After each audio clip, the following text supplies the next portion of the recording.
So the first loss is the best loss by gym Roger. तो basically ये coat अपने आप में काफ़ी ज़्यादा सेल्फ एक्सप्लेनेटरी है, बट इस चीज़ को इम्प्लीमेंट करने के लिए हर ट्रेडर एक हार्ड पार्ट से गुजरता है अपनी जर्नी के अंदर। तो बेसिकली होता क्या है, आप कोई भी ट्रेड लेते हो, उस ट्रेड के पीछे आपके बायसेस, आपके इमोशंस इन्वॉल्व होते हैं और बहुत बार वो ट्रेड आपके फेवर में नहीं जाता है। But because of that emotions, that biases, आप उस ट्रेड का एसएल एग्जीक्यूट नहीं कर पाते हो, आप उस ट्रेड का एसएल और वाइडन कर देते हो या बहुत बार उस ट्रेड का एसएल ही हटा देते हो।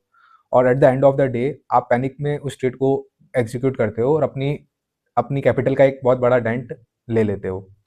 तो ये चीज़ हमारे साथ भी बहुत बार हुई है। हमने कोई ट्रेड लिया, कोई कन्विक्शन के बेसिस पे और वो ट्रेड एग्जीक्यूट नहीं हुआ और बिकॉज़ ऑफ दैट कन्विक्शन हमने उस ट्रेड का बहुत बार एसएल वाइडन किया है, बहुत बार एसएल ही हटा दिया है। बट अल्टीमेटली हमने उस ट्रेड को लास्ट में पैनिक में एग्जीक्यूट किया और एक बहुत बड़ा कैपिटल पे डेंट लिया है। और सीरियसली जब वो एग्जीक्यूट करते हैं ना, जब आप अपने सिस्टम से अगेंस्ट जाके उस ट्रेड को एग्जीक्यूट करते हो ना, तो बहुत ज़्यादा गिल्ट होता है कि क्यों अपन ने उस एसएल को फर्स्ट में ही एग्जीक्यूट क्यों नहीं किया।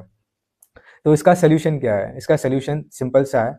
आपको हर ट्रेड में अपने इमोशंस को साइड में रखना होगा और उस ट्रेड को अपने फर्स्ट एसएल पे ही एग्जीक्यूट करना होगा।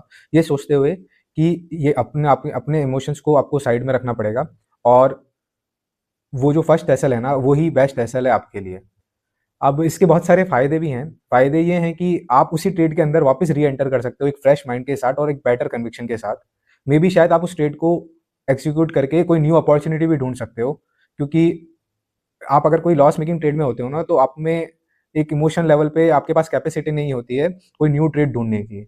और हमारे साथ तो एक और चीज़ होती है, अगर हम कोई ट्रेड लेते हैं और उसको हमारे फर्स्ट एसएल से एग्ज़ीक्यूट नहीं करते हैं, मेबी एसएल वाइडन कर देते हैं या बहुत ज़्यादा लॉस हो जाता है बिकॉज़ ऑफ एसएल वाइडन।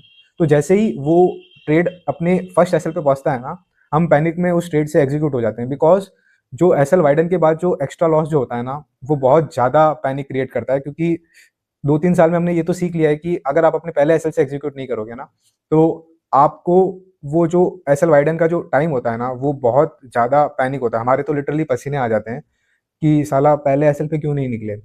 और फिर जब वैसे ही अगर वो हमारे फ़ेवर में जाने लगता है, तो हम पहले एसएल पे एग्ज़ीक्यूट करके उस ट्रेड से हाथ जोड़ लेते हैं।